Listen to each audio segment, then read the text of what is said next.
এই বুদ্ধিমান খরগোশটাকে ধরার জন্য পৃথিবীতে এলিয়েন চলে আসে, কিন্তু যখনই এলিয়েন তাকে ধরার জন্য সিঁড়ি দিয়ে ইউএফও থেকে নিচে নামতে যায় তখনই এই জন্য ইউএফও আবারও ফিরে এসে এলিয়েনটাকে উঠিয়ে নেয়। এরপর খরগোশটা তার গাড়ি দিয়ে সেখান থেকে পালাতে শুরু করলেই হঠাৎ করে এলিয়েনটা তার সামনে চলে আসে।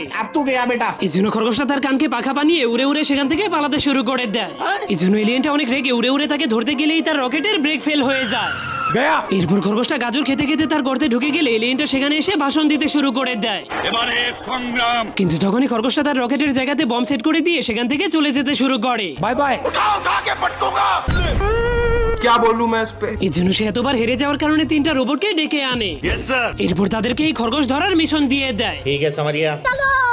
যার কারণে খরগোশটা যখনই গোসল করতে যাচ্ছিল তখনই রোবটগুলো তার পিছে পড়ে যায়। এই জন্য সেই পাইপের মধ্যে ঢুকে গেলে রোবটগুলো সেখানে অনেকগুলো বম মেরে দেয়। কিন্তু চালাক খরগোশটা এই সাইড দিয়ে বের হয়ে যায় আর সে নিজের সঙ্গে একটা চুম্বক নিয়ে পাইপের মধ্যে ফেলে দিলে চুম্বকটা রোবটগুলোকে টেনে টেনে